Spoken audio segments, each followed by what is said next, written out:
All right, hello everybody. I am Dr. Gigi McMillan. I am the Associate Director of the Bioethics Institute at Loyola Marymount University. I think there will be people joining us for the next few minutes, but we are going to get started. We're recording tonight's event so that it can be viewed at a later date. And the first thing I want to tell you is that our graduate program at LMU looks at bioethics as an interdisciplinary field. So there are people who come to study bioethics from many different life experiences and life paths. Our students study theory, they study bioethics that is applied in the real world. And in the beginning, when they first start their studies, it's like learning a new language. There are vocabulary words that are strange, that refer to concepts they're not familiar with. And it's quite a growth process to come to terms with this new language. And what happens with our students is that they learn to think in this new language, and then they learn to speak in this new language as they share their ideas and thoughts with their classmates. And then they learn to write about these new thoughts and ideas in this new language as part of their assignments in their classes. And then finally, they need to learn how to share their knowledge with the public. I mean, that's the full circle. We feel that in our program, we are creating a population of bioethics educators who will go out into the world, and whatever they do in their life paths, they will be teaching bioethics to the people around them. So tonight's event is an exercise for our students, for our second year students, to share their thoughts in this new language about things that they have been addressing with their professors as they get their master's degree. And so the way it works tonight is that each speaker will have 30 minutes, and they will read either an entire paper or an excerpt of the paper, of a paper they have already written for a class. And after they read this excerpt, there'll be 10 to 15 minutes of discussion time. Each student will lead the discussion about their paper, and then we will move on to the next presentation. So tonight, our first speaker is Hannah Chatta. She is finishing up her last classes in bioethics, and she is then on to medical school. And in fact, she just told us she just came in from an interview right now, so we're wishing her the very best on that. Hannah's paper is entitled, I don't know how to say this, psilocybin. Is that right? Psilocybin. Psilocybin. I was off. Okay, psilocybin decriminalization and legalization. So Hannah, let's have you start. Well, thank you so much for the introduction, Dr. McMillan, and thank you to everyone for being here. Just a bit of background as to why I chose psilocybin decriminalization and legalization as my essay topic for the day. I will get into what psilocybin is and as well as defining decriminalization and legalization a bit later. But as someone who is aspiring to be a physician, and as someone who's interested in psychiatry, I've noticed that the overtreatment and undertreatment of patients is a largely pervasive problem in our healthcare system. And unfortunately, a lot of physicians will just default to prescribing medication to their patients. So I am very much fascinated by alternative options, and not even like holistic health or spiritual health, but just other ways besides medication that we can heal our patients. Hence why I selected psilocybin decriminalization and legalization as my paper topic. As my paper topic.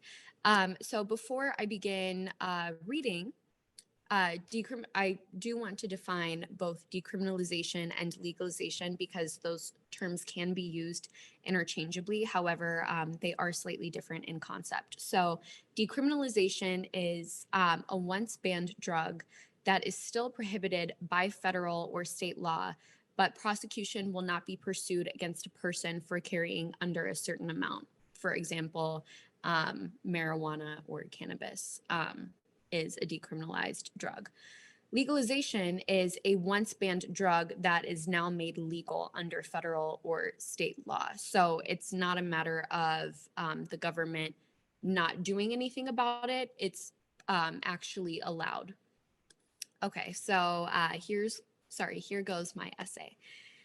After decades of dormancy, we find ourselves on the verge of a psychedelic renaissance backed by the revival of research that supports the plausibility of psychedelic therapeutic benefit. One drug in particular has become the center of a substantial portion of this discourse: psilocybin. Psilocybin is a naturally occurring compound in fungi that has potent psychedelic effects. When considering whether psilocybin ought to be decriminalized and or legalized, it is important to examine the implications on the bioethical principles of autonomy, beneficence, non-maleficence, and justice. The following essay will dissect the merits and potential risks and harms of psilocybin, the path to decriminalization and legalization, if any, and policy recommendations based on the availability of psychedelic research, cultural context, and ethical decision-making. Psilocybin has been cited to inspire a transcendental experience that can expand self-awareness and evoke a self-exploratory awakening. It is consumed to give users a sense of spiritual and cognitive liberty through the opportunity to pursue freedom of thought and open up the mind to boundless possibilities. Psilocybin has been documented to aid in alleviating depression, anxiety, and post-traumatic stress disorder. And in fact, a large driving force behind the push to recognize the power of psilocybin comes from veterans, many of whom struggle with these mental health conditions.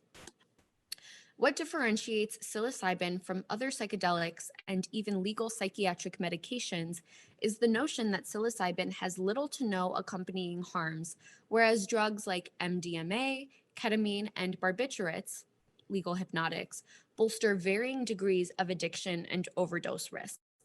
Psilocybin is not found to be addictive, nor is it hypothesized to be lethal when combined with other substances. Evidently, more information in this area is necessary in order to cement boundaries of safety when it comes to partaking in psilocybin use.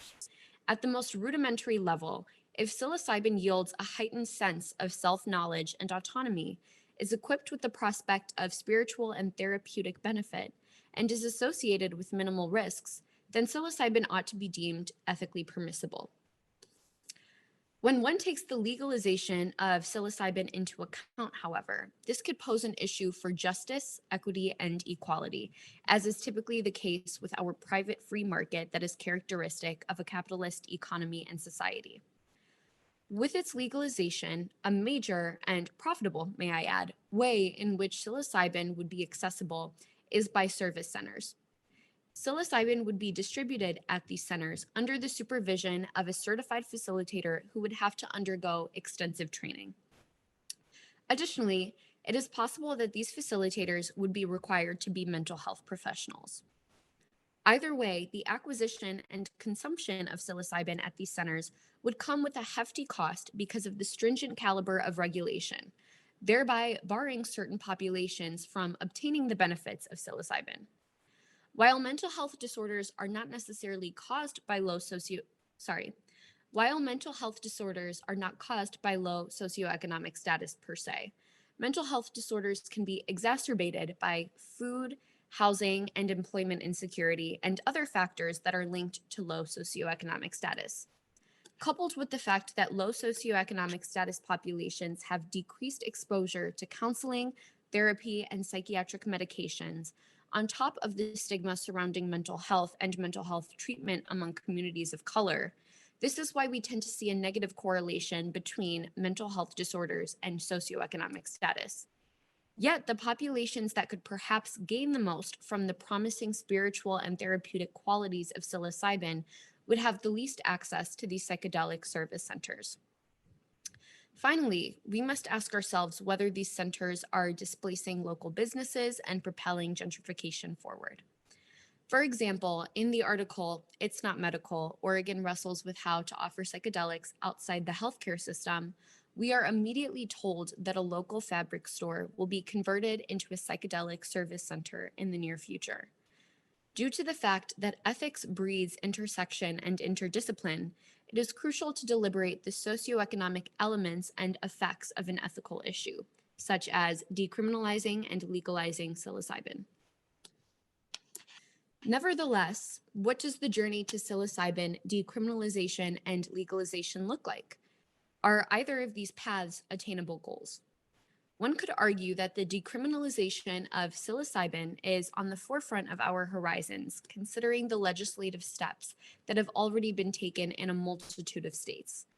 As a testament, Oregon recently decriminalized all drugs and legalized psilocybin therapy, in addition to Washington, D.C., decriminalizing all plant and fungi based psychedelics, including psilocybin.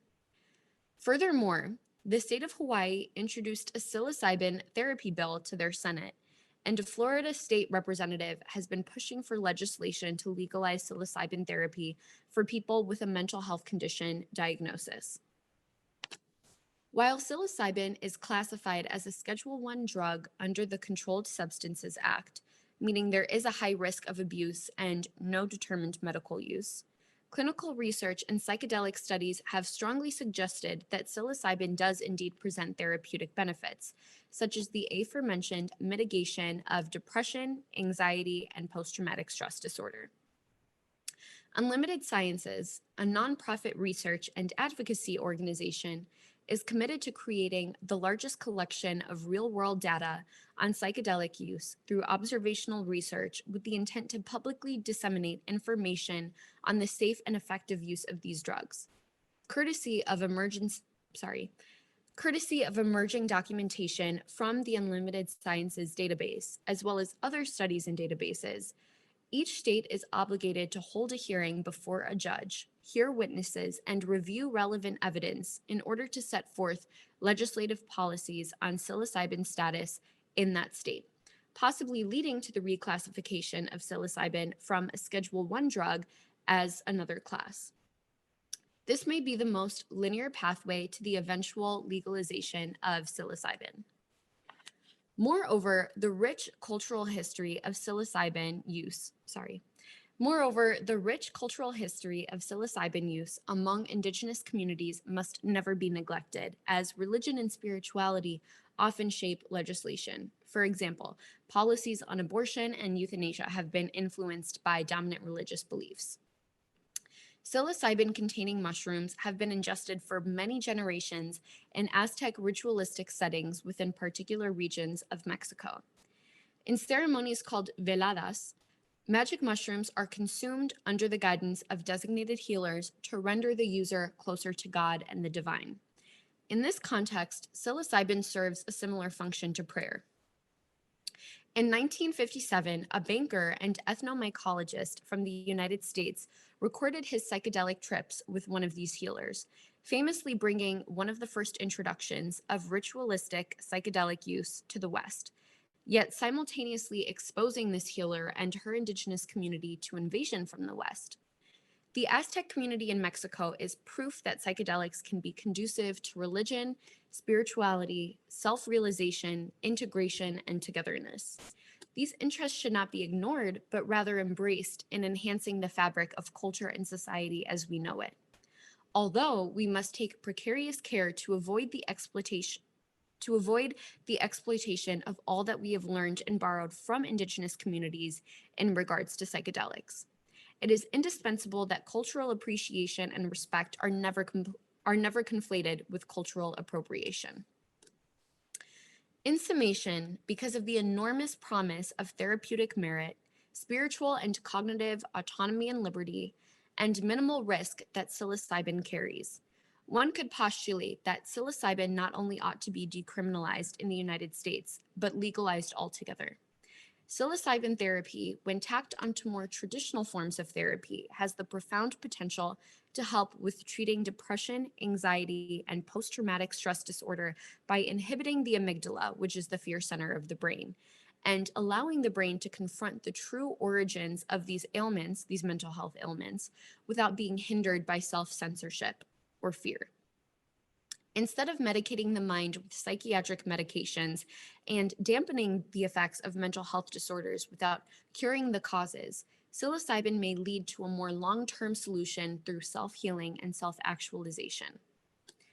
Here, we must differentiate between the therapeutic and medical bearings of psilocybin, as we do not, as of now, have enough concrete evidence to support medical benefits, so that consumers will be clearer on and more informed about the scope of psilocybin use in the present. We must also address the socioeconomic and social justice problems of psilocybin legalization, such as diminished access for certain populations and gentrification. Lastly, we must dignify how indigenous communities have incredulously advanced the development of psychedelics and psychedelic research.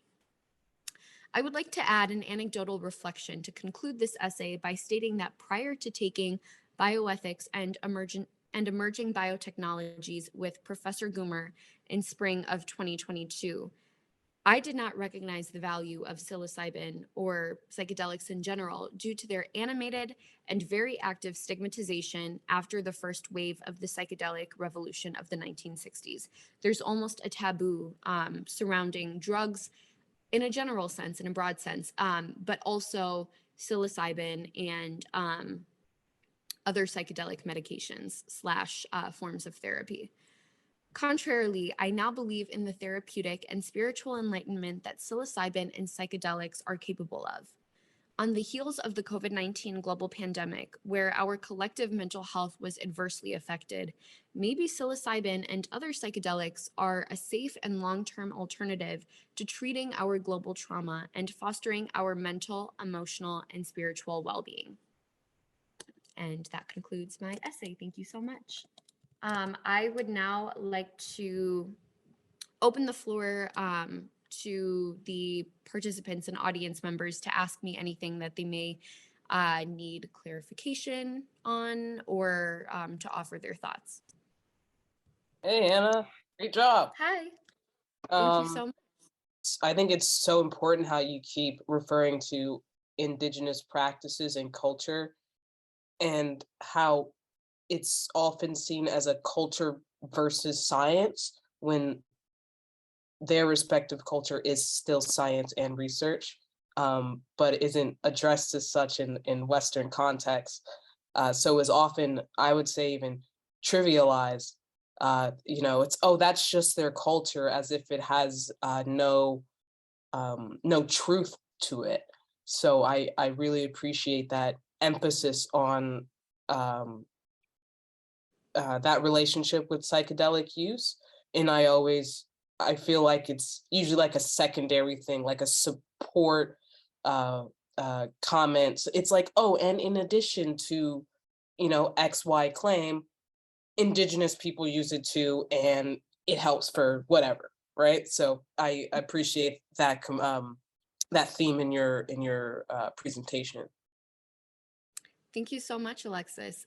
Yes, I completely agree with you that in regards to non-Western cultures, um, their practices, even if they have been documented to be safe and effective for generations, even centuries, are almost written off as an afterthought. So that's why I wanted to include um, the pertinence of psychedelics in indigenous communities since um, for centuries now.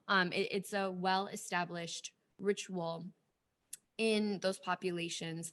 And I didn't want to make that an afterthought in my essay because a lot of what we understand from psilocybin and other psychedelics, we've learned from these communities. So it's just important to dignify them and to pay them respect and appreciation for their contributions to more westernized science and research per se.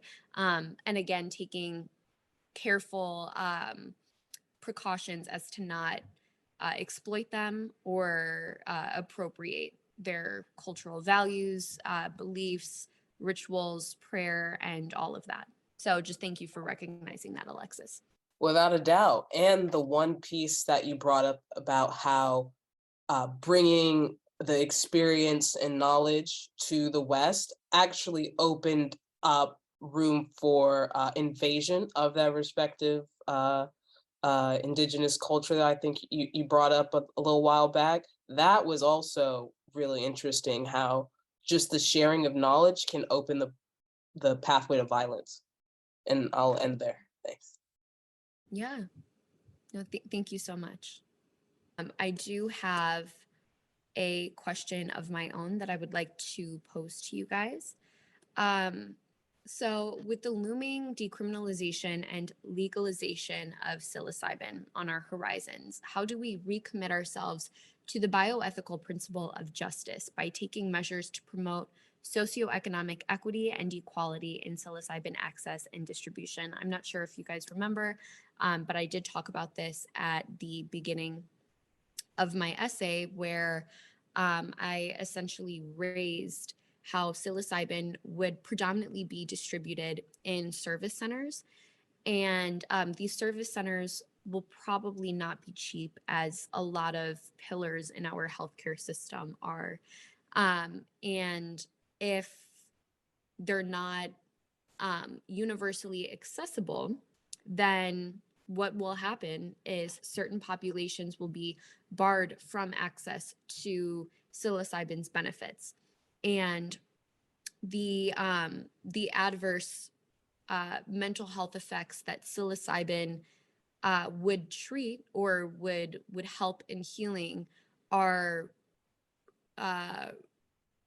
inversely correlated with socioeconomic status. So what I mean by that is we do tend to see the pervasiveness of mental health disorders be quite higher in populations that belong to lower socioeconomic statuses. But these populations would be the ones who are prevented from accessing the benefits of psilocybin that would treat their mental health conditions and disorders. So just, does anyone have any ideas on how we would ensure equity and equality in psilocybin access and distribution if we were to legalize it? Hi, Anna. Hi, Carrie. That was a great paper. Thank you so much for delivering it. This is an interesting question to me, because I think that it does seem like legalization is like a best path forward for as far as justice issues go, and as far as making it available to the populations that want to have it available to them.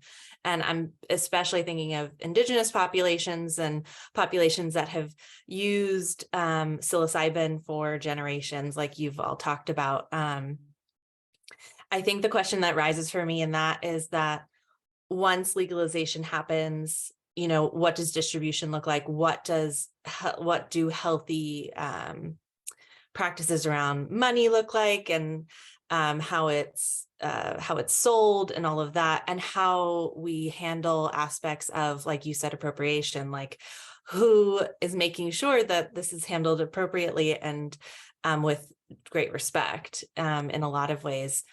So, it's a really important question, and I clearly don't necessarily have a ton of answers, except that I do think legalization is probably best steps forward. And then my concerns definitely fall towards, how is that handled ethically, in a sense of justice? Yeah, absolutely. Because it almost seems like psilocybin decriminalization and legalization satisfy three of the bioethical principles. There's been documented spiritual and therapeutic benefits, so that would contribute to beneficence. It's not addictive. It doesn't pose that many risks that we know of, at least. So that's a testament of non-maleficence. It enhances spiritual and cognitive liberty and autonomy. Okay, that's conducive to autonomy. So now we have justice.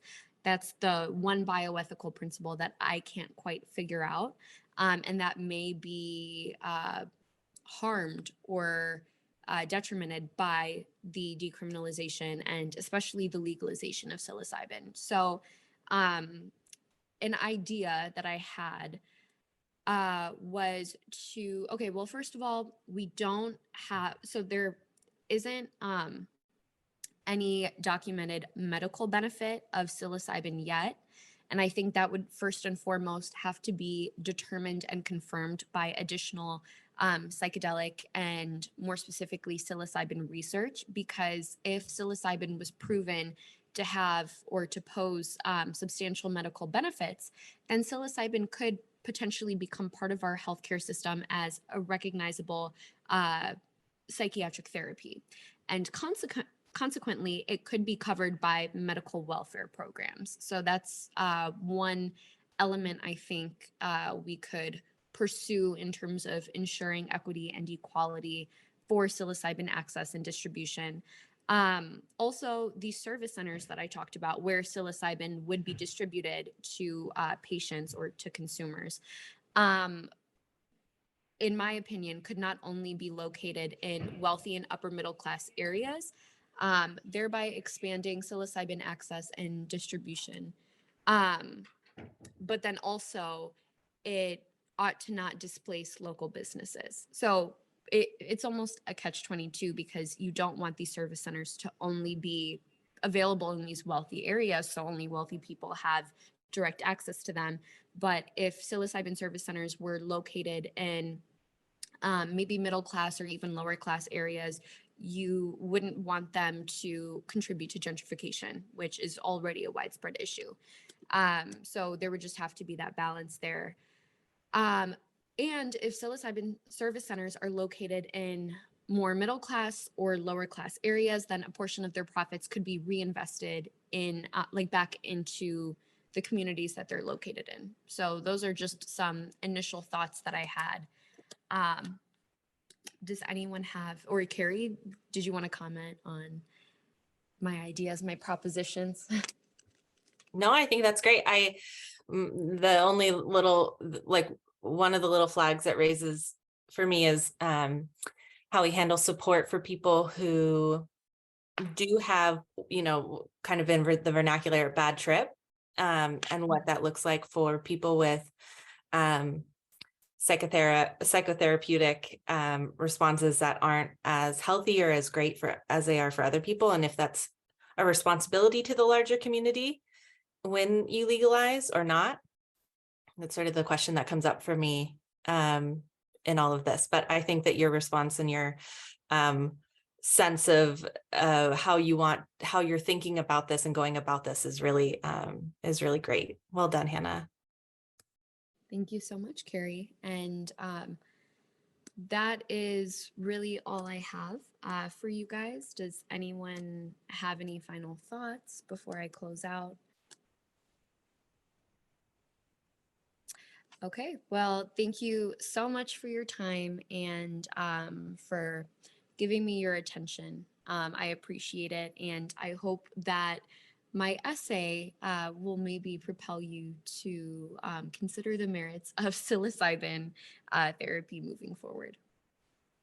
Great. Thank you so much, Hannah. That was you. very, very interesting. Our next speaker is Leonardo Mendoza. Leonardo is finishing his last classes for his bioethics master's degree. And he also is finishing a master's in theological studies. Quite the overachiever, this young man. He is looking forward to PhD studies in the future. Thank you, Dr. McMillan. The title of my paper is Bioethics and Indigenous Peoples. What I'm presenting today is just an excerpt of that paper. And it was written originally for Dr. Deloro's Global Bioethics course. Indigenous peoples are part and parcel of the global community and are native peoples or first peoples in most nation states. No nation that calls itself a developed or first world country can claim that it does not have an indigenous population. Nation states, therefore, have an ethical obligation to safeguard the rights of their indigenous peoples.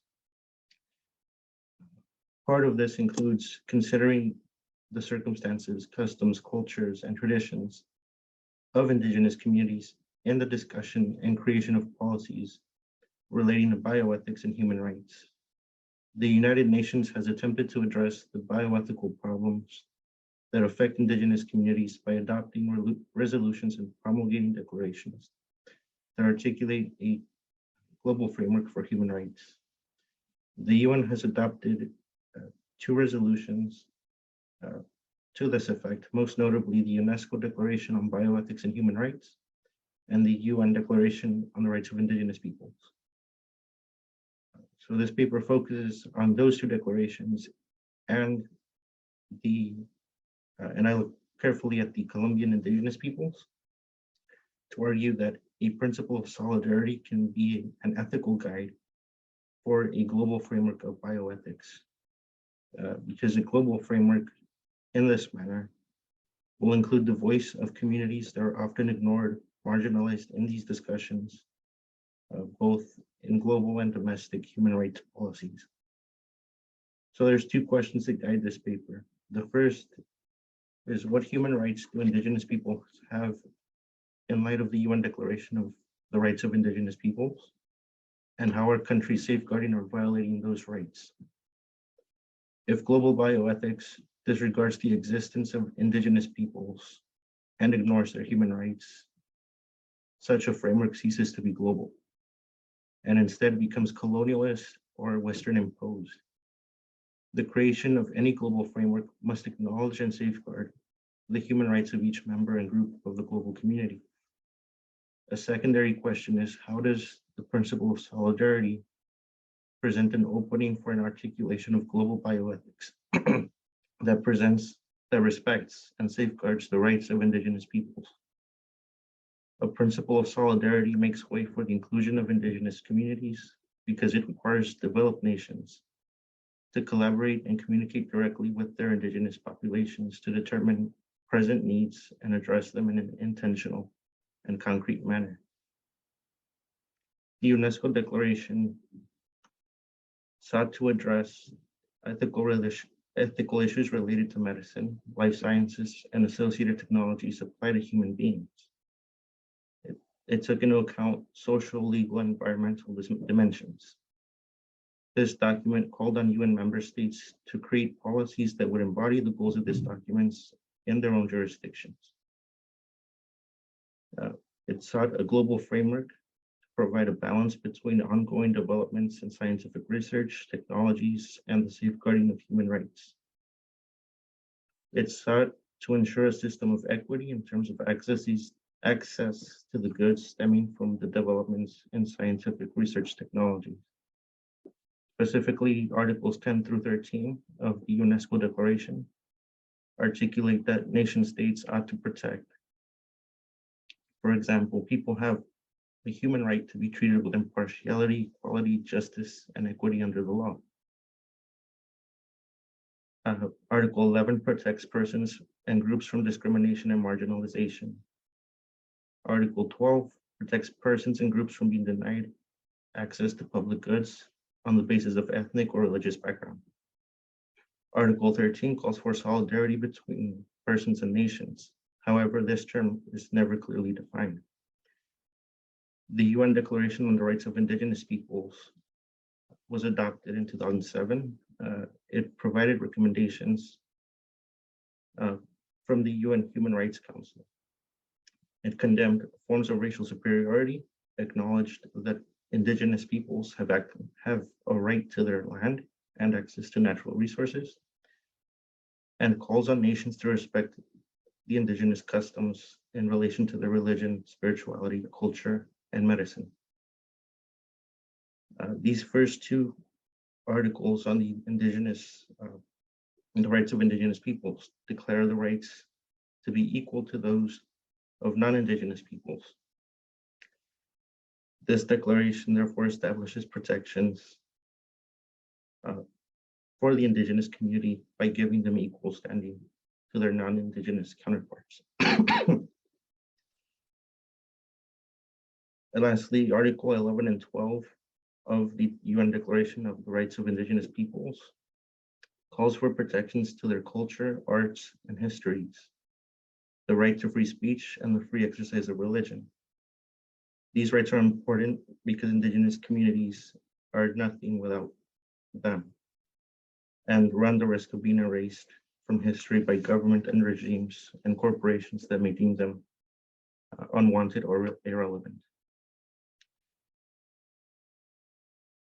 Articles 18 and 19 of the UN Declaration of the Rights of Indigenous Peoples directly address bioethical issues with reform and policy.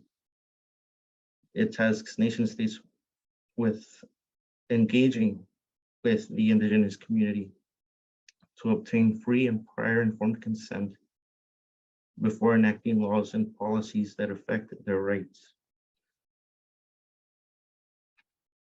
Now, moving on to the perspectives on human rights frameworks, there's two perspectives I looked at. One is by John Arras and Elizabeth Fenton, who argue that there really is no framework for global bioethics, given that there's no merger between these two fields of bioethics and human rights. They argue first that a robust philosophical framework is necessary. I quote, moral and political philosophy and the great religious ethical traditions need to be brought into this conversation. Otherwise, as they say, certain frivolous rights will bog down the construction of a global framework. Furthermore, Arras and Fenton believe that only the most important interests that would be immediately recognizable by most people everywhere should count as a right. The purpose of this method is built on their need for a robust philosophical framework. Otherwise, it would compromise a global framework by what they call right-isms, which they define as claims that create an ever-growing and never-ending list of demands, which are called rights. The other side of this issue is Diana Rocio Bernal Camargo, who actually looks at the indigenous peoples in Colombia. And she looks at these two declarations and argues that a principle of solidarity is ignored because health policies are not constructed with input from indigenous communities. They're constructed from the outside. She argues that a principle of solidarity would strengthen the rights of indigenous peoples by bolstering two main categories: the principle of autonomy and pluralism. In her assessment of these documents, she notes that the principle of solidarity is invoked in undefined terms. She writes that Article 24 of the UNESCO Declaration implicitly calls for the creation of special protections for groups vulnerable to internal and external struggles. She borrows Daryl Gunson's definition of solidarity as a principle that consists of a willingness to seriously consider the perspective of others to strengthen it. Within the Colombian legal system, she notes that this principle, it was never intended to be adopted in Colombia. Instead, the legal system in Colombia finds its basis in the social safety net system, where solidarity is defined as the practice of mutual support in order to guarantee access and sustainability to health and other social services.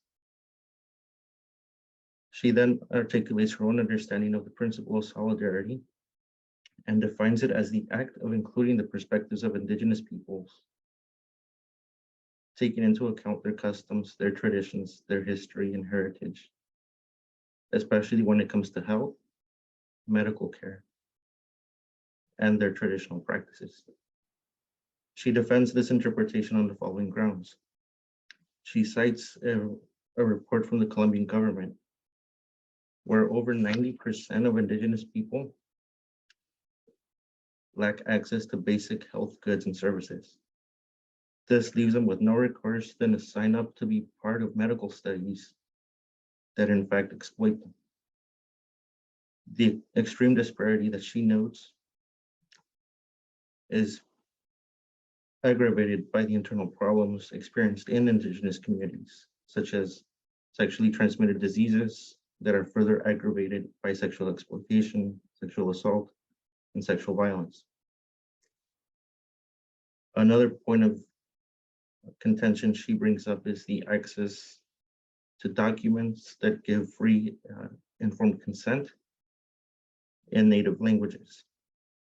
There are none that are easily available, and very few of the indigenous Colombian peoples have documents in their own languages. So that language barrier makes it difficult, if not impossible, for persons to gain access to public services, consent to treatment, or communicate with other doctors and health professionals. So basically, here's where I stand with Diana Rocio Camargo. First of all, I agree with her. The indigenous peoples obviously have their own history, their own traditions, and the principle of solidarity would seek to bridge the Western ethical traditions with the Colombian traditions or other indigenous traditions for that matter, by building an integral vision of health. But to achieve this, as Bernal Camargo notes, there's a need to consider what is and what should be. And these reforms will only happen if legislators and policymakers seek input from the indigenous communities. And with that, I'll open to questions. If there are no questions, I do have a question. Aras and Fenton talk about easily recognizable rights. And that to me is problematic because, you know, if something isn't easily recognizable for one group, but it is for another, causes problems, right? So for example, if I say, you know, I have a right to access to clean drinking water, but Carrie over here says, no, you don't need water. You know, for indigenous communities where public goods are not easily available, that's problematic. So I'm wondering, does anybody here have an alternative to something that's easily recognizable? That's a good question, Leo. I'm sorry, I want the students to talk, but I think this is a very interesting topic. And I think people are not used to thinking about indigenous peoples, because if I'm, for example, if I am born here in Southern California, the beginning of my life for me is me as indigenous to Southern California. So there's like generational layers of people who have been born in the same place. It's difficult, I think, for all of us, and even me, to imagine that just by virtue of having been born first in this place where I also have been born, that somehow those rights supersede mine. And so that's one. And then the tension there is, if indigenous people's traditions and practices were formulated hundreds or thousands of years ago, the society where we are now, this land, this place where I am also born, has a different context. And so there's, I think, an unsurmountable tension or conflict between ancient and now. And I'm not sure there's an answer that would make either side happy. I don't believe that my rights, having been born here in Southern California, should be diminished by someone else's rights from someone else, another person who has also been born in Southern California, but just happens to have been born 200 years ago before I was. But I'm putting those in me, in terms of me and I, because I don't want to speak for other people. And I'm posing it as a question, as a point of conversation. Hey, Leo. I think that that's a really interesting idea, Dr. McMillan. And Leo, I'm curious what your thoughts are on that, because coming from your paper and what you are acknowledging about recognizable rights, and also that we can't always know what the best rights are for when we're standing outside of a community and what is best for that community.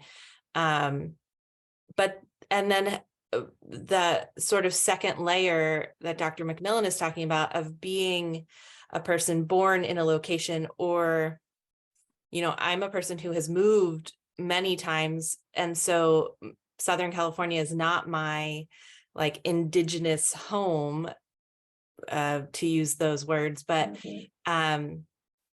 how we engage with the rights of people who have been on this land for generations, and what that means for issues of justice and for issues of who we are simply as a society, especially when you consider our history of how this, especially in American land. I mean, you were talking about Colombia, but in either location, when we're talking about the ways in which land was taken or gained, has a lot to do with how we acknowledge and discuss these issues today. So I'm curious your thoughts. It feels like I'm going to bug the question, but I don't have an answer for it. And the way Dr. McMillan phrased it, just because you were first, and hopefully I'm not grossly mischaracterizing it here, just because you're first doesn't necessarily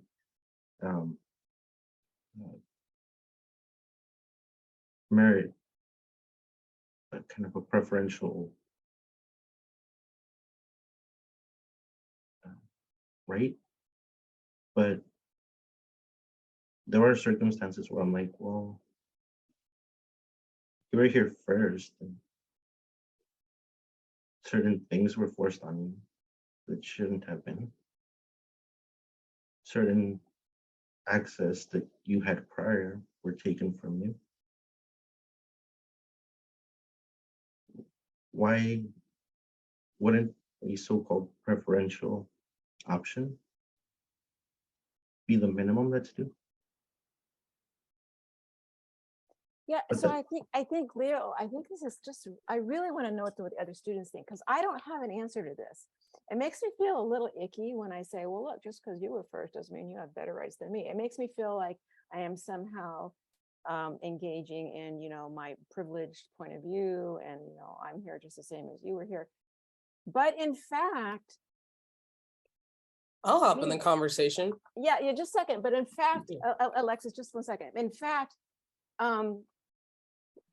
all of us should have the same rights, right? And if only time were not linear, like if we could all exist in the same bubble and all our rights could be equal in the same bubble, but time is linear. So there's like layers of generations, and it's hard to see where the thread of rights gets cut and picked up again, or a new one is started.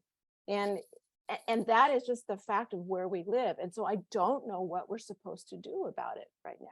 All right, Alexis, what do you think? All great positive questions and thoughts. I was thinking,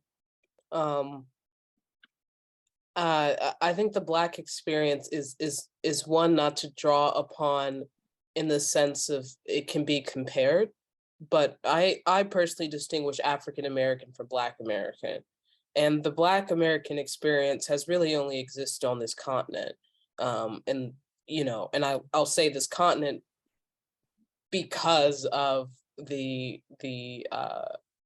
those who have come, the name of the country, what that it's fluid in that sense.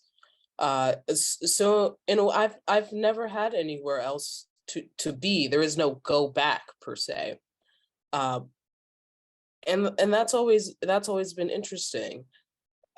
So the experience of always having been here, even then becomes relative. And I think it's definitely safe to say I didn't ask to be here. You know, the Middle Passage and slavery being an example of that. Yet I do understand a concept of a genocided people in a region, a continent, a country as we define them by boundaries today. There is a difference. Because while the horrors of slavery have been done to Black people, Black Americans, it's markedly different than a erasure or attempt at erasure. And investigating what that erasure means for those who were direct participants, those who are passive participants, you know, that could be us as people are passive participants, arguably by benefiting from what was snatched from others.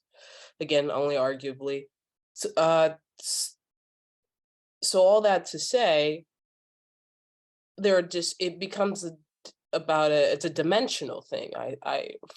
From what how I see it, when that group of questions is posited for our conversation. Yeah, also, and I don't know, but different depths to home, I guess I could say. LA is my home, Southern California, whatever is my home.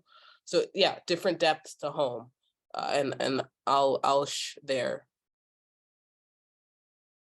Yeah, Alexis, I can't wait to talk to you more about this offline, because I know we'll have some good talks. But I think one point that you bring up, which is very interesting and crucial, is we're having a very short amount of time to talk about this, but I think we have to define our terms. Like, what are the qualities of an Indigenous people, or what are the qualities of a right, or what are the qualities of like, what are some things to be considered when one is trying to determine a value?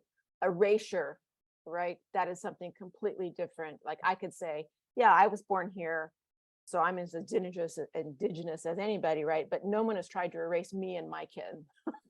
Right. So there's a differential right there. So I mean, I just think it would be interesting to brainstorm about. I'm sure other people have already done this, right? But it'd be interesting to see what other people have done as they're trying to define sort of the qualities that we're talking about that might weigh into the different dimensions of rights, or deserving of priority or privilege. Okay, I'm done talking. No more me. But can that be done at the same time? That's, you know, the whole of the robust conversation of ethics and the framework of ethics. But can it be done at the same time of ethics in action kind of thing? Yeah. Well, okay, then I will talk again. I kind of feel like it's fourth dimensional thinking, right? Because if you just go linearly, that's very two-dimensional and not satisfying. Right. So three-dimensional is like, okay, we're going linearly, but we're going to go a deeper dive into levels of value and et cetera. Fourth dimension is, yeah, putting the theory on top of the facts, on top of the, you know, the linear dates and historical sequence. I don't know. It's super interesting. Thank you so much. I don't want to have the last word. Somebody else, please. Well, I'll just, to close it off, I just really want to emphasize, super grateful to Dr. DeLauro, because this, like I said, this paper originated in his global bioethics class, and the advice he gave me throughout the whole writing process really shaped it to what it became as a final product. So for that, I'm grateful. Right, and this paper was published, correct, Leo?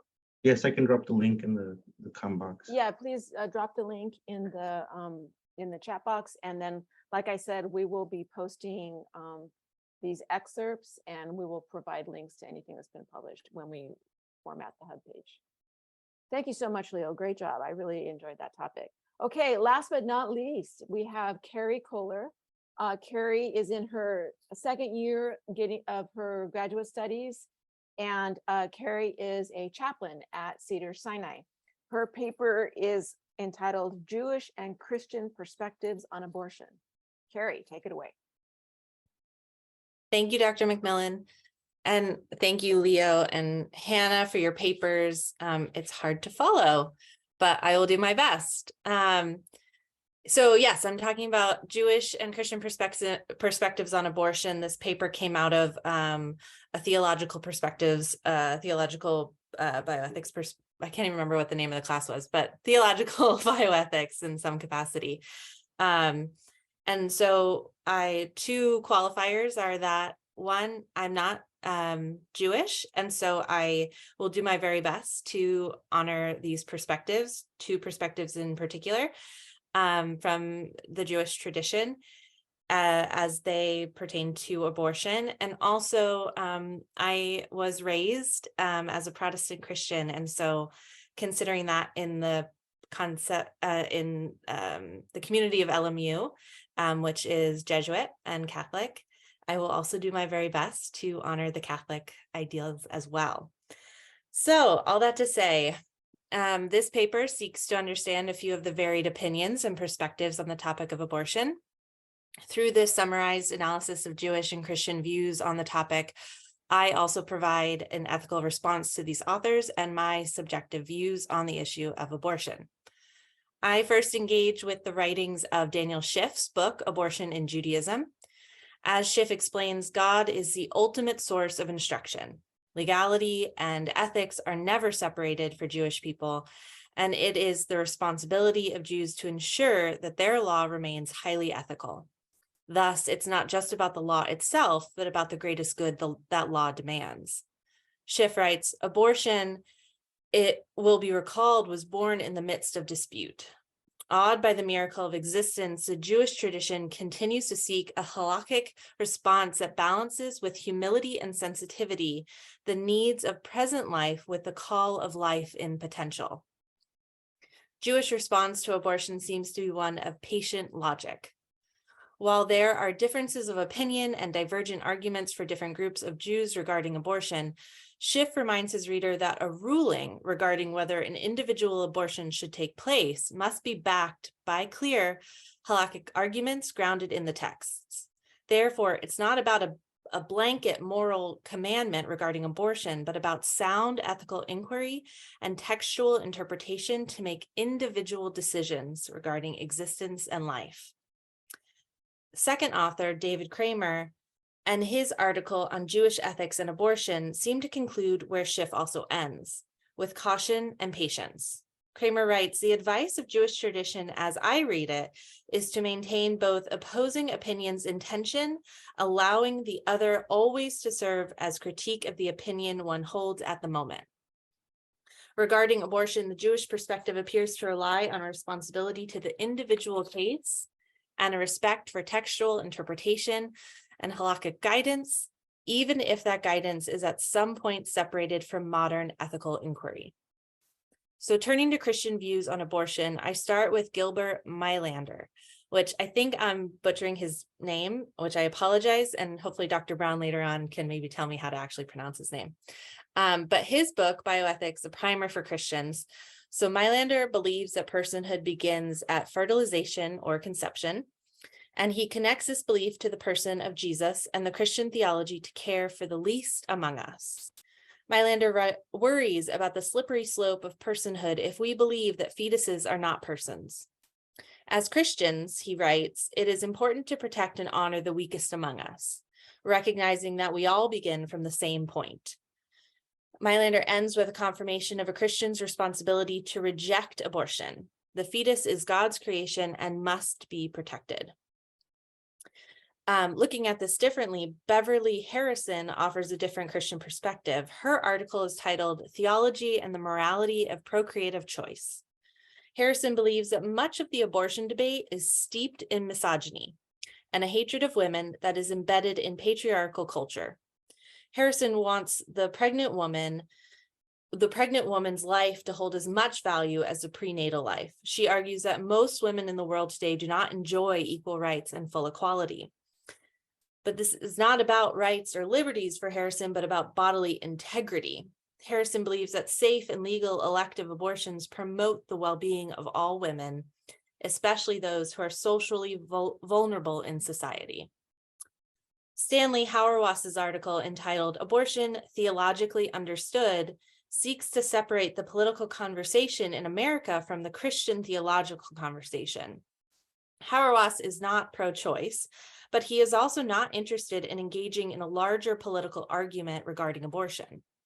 He writes that the church has work to do in its responsibility to create the kind of community that is a strong and faithful witness to the world at large. Hauerwas believes that instead of lobbying against abortion, the Christian should build a community that welcomes the child that the wider society does not want. That's a quote from him. Hauerwas seeks to work from within the Christian church regarding eliminating the need for abortion and supporting laws and practices that support women to seek out abortion less. To say that we fully understand what makes a person, when a person becomes a person, and when or if they develop a soul is often based on religious or philosophical belief.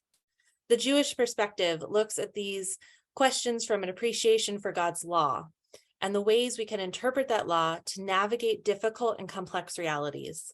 But within Judaism, there are differences of opinion and perspective.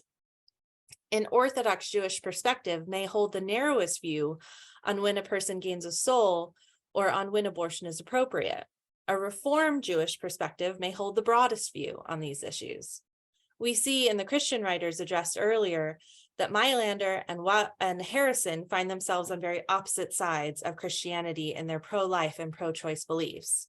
What do we do within a faith tradition that looks at the same sacred text, seeks to understand the assumed same history and current ethical realities, and yet comes out with opposing views?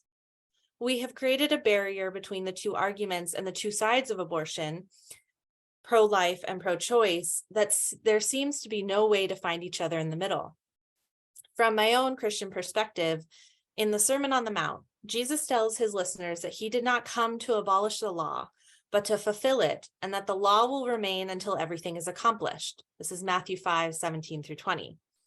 It's within the Sermon on the Mount and Jesus's teachings that I find a path forward for dialogue and engagement across political lines within the Christian community. In telling us that the law will remain, Jesus is pointing Christians back to our Jewish heritage.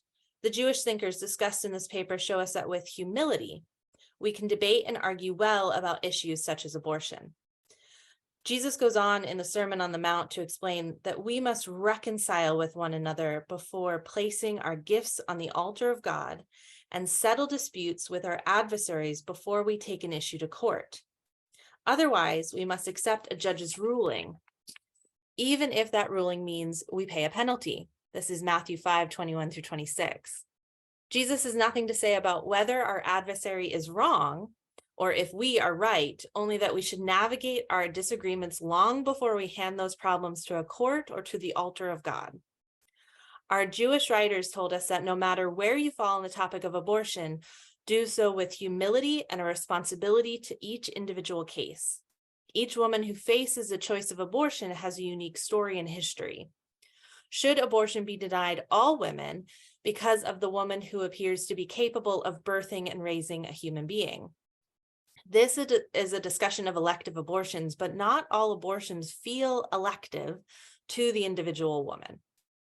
If Jesus tells us that the law will remain until everything is accomplished, it's appropriate to look at difficult issues such as abortion and see how Jewish scholars often take individual stories into account, and that often they recognize a fetus as related to the mother and father, as their responsibility, their property in terms of law.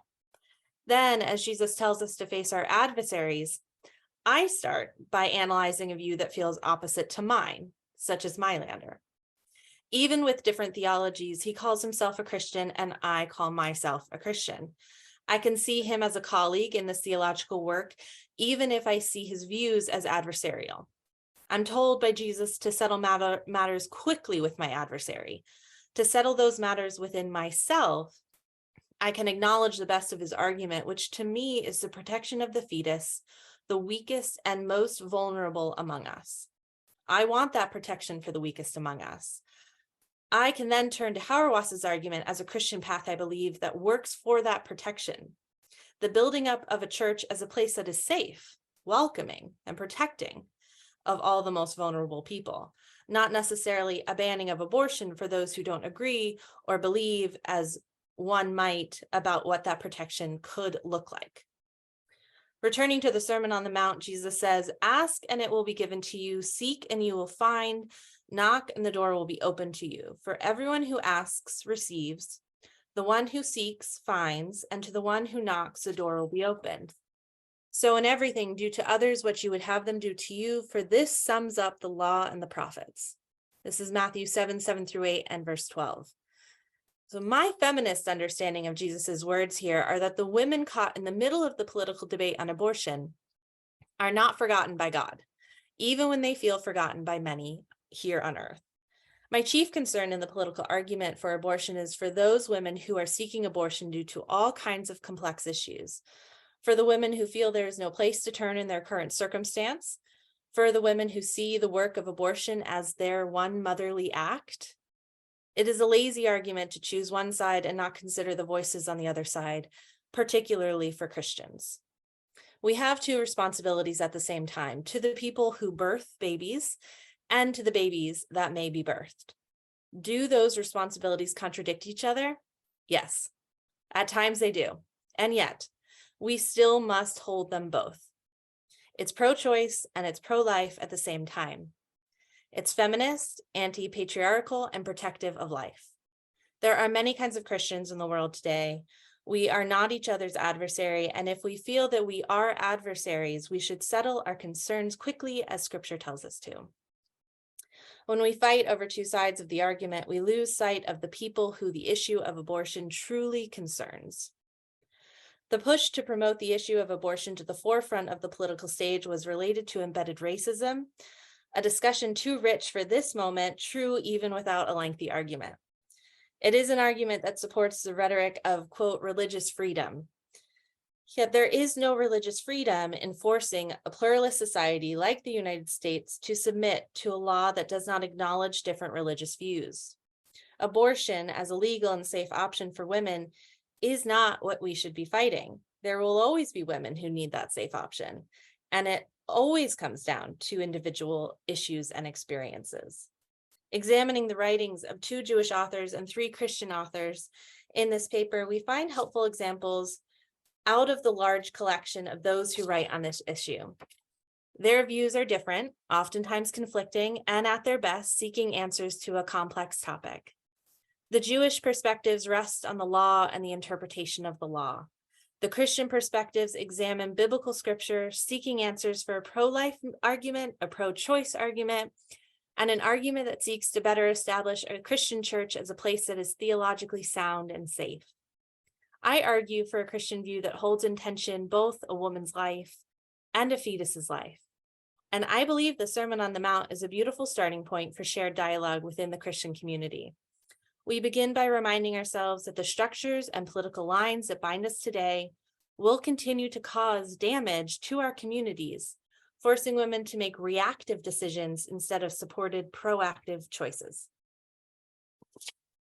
And that is my paper. If anybody has any questions? Very engaging, Carrie. I felt like you were having a dialogue with the text that you drew from, which is always very powerful with topics like this. Something you said, you said that there's a violation of religious freedom when one attempts to impose laws on a pluralistic society like the US. And I'd ask, is a more homogenous culture, would that change the argument if it wasn't as diverse as the US? Maybe not just for this topic, but for this topic and other topics like this. Yeah, it's an interesting question. And it's interesting to think about what a more homogenous society how a more homogenous society would handle topics like this. And gosh, the most extreme example that comes to mind at this very moment is Iran, and how they are handling the protest, women's protests right now. And so it's I think we have some decent examples of how a more homogenous society would handle something like this, and we have some more extreme, difficult examples of that. But I kind of always come back to, it's not very many societies who are, not very many countries are, there's only a few countries in the world that are as large as ours and have as like large of a population as we do. And so it's difficult to know exactly if we could place like a more homogenous society's examples in, like, if we can take those examples and use them here, if that makes sense. Because I think that we so often handle our political views so differently than so many other societies in the world today. Not necessarily how they would handle, but from what I was getting is that it is even more burdensome to try and impose abortion regulations on a country that is so diverse as the US. Mhm. And in terms of people population, we're only about 4%, but I would say the most diverse of the countries. Like in India, for example, there's a little bit over 1 billion people, Mhm. but they have a more homogenous culture in its different sects, and this is just one example off the top of my head. Mhm. So is it especially egregious to try in a pluralistic society like you mentioned? Yeah, it's a really interesting point, and I'm not sure if I have a good answer for it. I think India is a really good example, from what you're bringing up, and um, I'm not, Let me jump in. I have a question. I yeah. think aren't there some Jewish communities who are filing suit against the recent abortion restrictions in some states? Say that again, Dr. Aren't Michael? there some Jewish communities who are filing suit against Yes. restrictive Yeah. abortion legislation, Mhm. saying in fact that it's against their religious traditions and they're being discriminated against in that way? Yes, there are. Yeah, it's it's interesting in our country to navigate the amount of different religious perspectives that we have. Right now, I think that it tends to be a very loud voice from the evangelical communities at times, but that's not necessarily the largest population or the largest religious population in the United States. And so, and what we're seeing in the statistics is that really our nuns, our NONES, our nuns are kind of taking over in many ways, and moving outside of particular religious bounds, choosing instead more spiritual perspectives or no religious or spiritual perspectives. So navigating a pluralistic society like ours, but in particular navigating how to be maybe a Jewish person or how to be maybe a Christian person in this country with any particular view based on whether you're an Orthodox Jewish person, a Catholic, Orthodox Christian, and how we kind of hold on to religious perspectives and respect our own beliefs and understandings, while at the same time choose to live in the country that we are living in and navigate how we respect and honor all of these different opinions.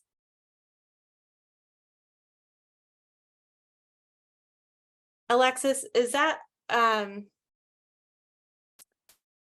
getting at some of what you were asking? Yeah, way to wrap it back with yeah, Dr. Yeah, no, for sure. And definitely purely conversational, no answers Yeah. required. Thank you. Thank you for sure. Yeah. Thank you for asking. Leo, I see that you put your hand up.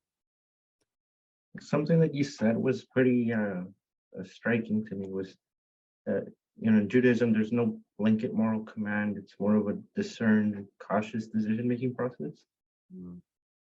And kind of the question that I was thinking was more of, at least in public discussions, is something like that possible? Like, do you see any potential opening for civil conversation, or are things just too polarized at the time where these conversations can happen?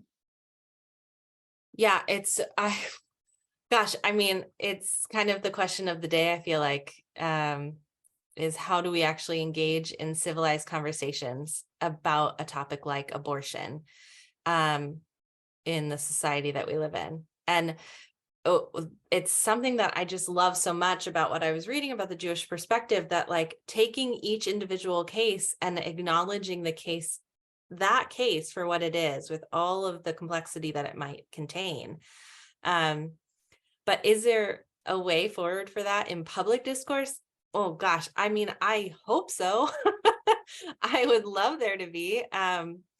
And I think that it's in conversations like this where we have a chance to kind of engage with each other in small circles, that there's a variety of opinions and beliefs and understandings here. And the fact that I can even deliver this paper and talk through these ideas in a civil environment shows that it is possible, right, in certain areas. And hopefully we it's that ripple effect, I think, that tends to be our best avenue forward, especially with topics like this, of choosing for ourselves to engage kindly and respectfully and all of that. But yeah, it's a great question. And it feels so at points and at times impossible to see a path forward where we can actually do that in larger public spaces.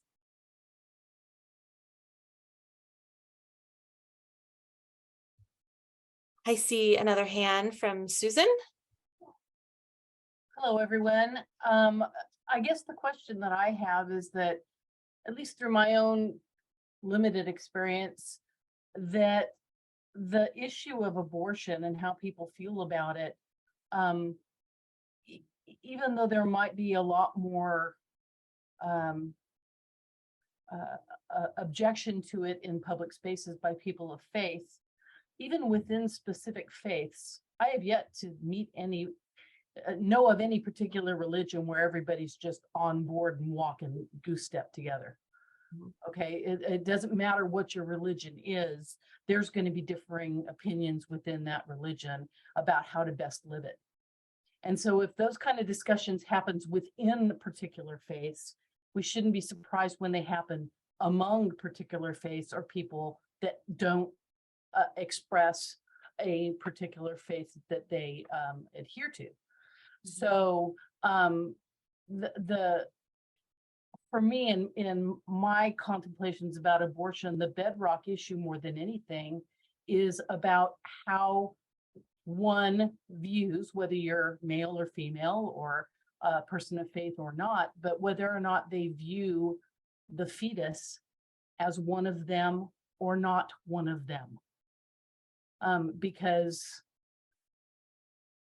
where you get into ethical dilemmas is when you start seeing another as not like you, right? Then you start getting close to the line of where you're able to justify treating them different than you would want to be treated because they're not like you. So, and I know that that's not unique to the Christian faith to view another person as you would, treat someone else the way you want to be treated yourself. So have you in your research run into any indication that it really is more faith-based about how we view ourselves and who we count as not us? Or is it just part of the human condition? It's a great question. As far as my research goes, I think that that's a both and. So in Jewish perspective, in Jewish culture, with the topic of abortion and the topic of, actually even broader than that, the topic of an infant is that they are the responsibility and property of the parents. So when for a fetus, it's the responsibility and property of the parents. And so that fetus doesn't have like rights to do a number of things because they're the property of the parents, and the parents' rights are at play there, which is an interesting perspective. And that's how a lot of, as far as I understand, the Jewish perspective has sort of like kind of created some boundaries around the fetus and whether or not a fetus has rights. And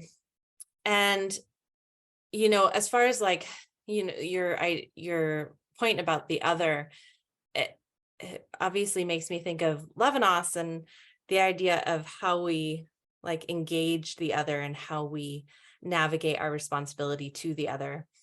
And it is such a broader conversation of not just the topic of abortion, but any topic that can be difficult to navigate and difficult to talk through. It's, you know, how are we respecting each other when we have these conversations? How are we not assuming that you are like, that you don't deserve the respect of this, of an engaging conversation? And, you know, to go back to my statement about that in the issue of abortion, we're holding up two often what feel like conflicting issues: protecting the person who is pregnant and protecting the fetus and the infant.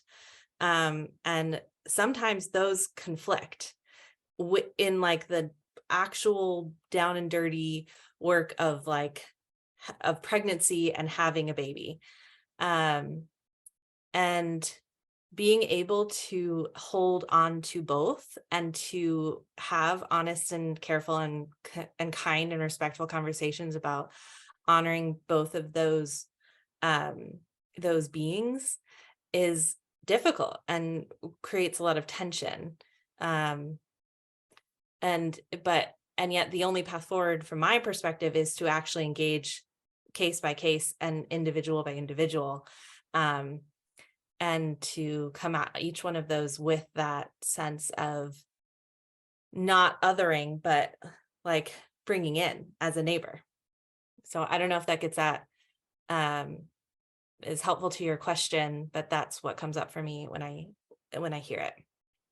Thank you. Yes, Marley.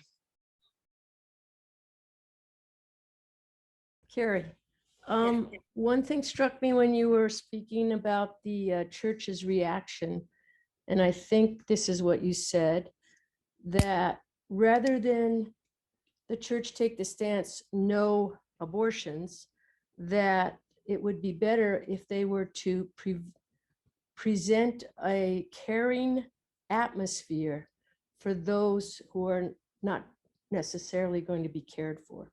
Could you comment on that a little bit?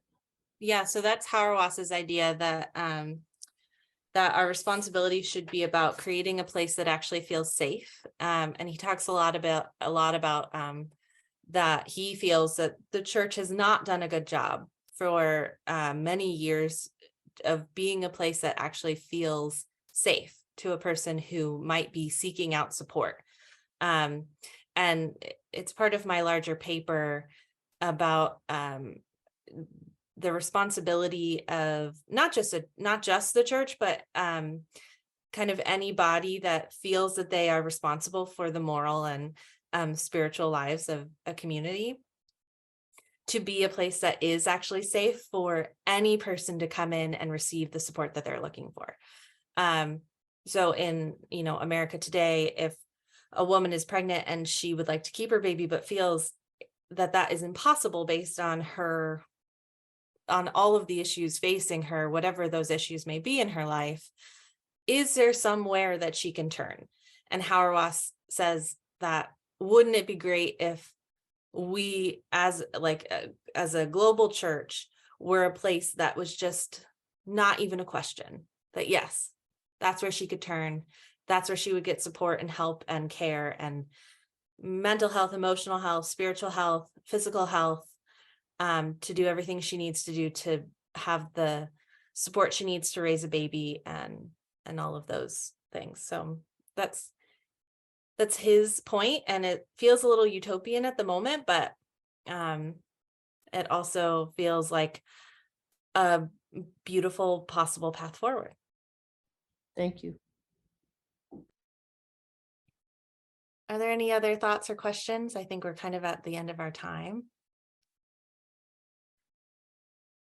Well, thank you very much, Carrie. That was a great, a very provocative paper. I want to put all of your faces and names and the titles of your papers on the screen right here. I am so proud of our students. I'm proud of my students that they take a risk and they engage themselves academically, intellectually, philosophically, bioethically on these meaty topics. And it is no small task to put these things down in paper intelligently and eloquently, in a way that their message and their research questions are shared with the audience and invite us all to discuss and learn from them and from each other. So mission accomplished, my friends. Thank you very much for such a great job. And thank you to all of our participants. I would like to say, I should have something to share on the screen, but it's our Bioethics Hub, bioethicshub.org. It's all one word, bioethicshub.org. It's all lowercase. That's where this event recordings and papers will be posted. And you can, if you see at the bottom of this poster, contact bioethics@lmu.edu. You can write emails there if you'd like to reach out with more questions to our speakers, and I'm sure they'd be happy to speak with you. So again, thanks very much to everybody, and we appreciate all of our audience members, and we appreciate the stimulating conversation. All right, good night, everybody. Good night. Thank you. Good job, Carrie and Leo. You as well. Thanks, everyone.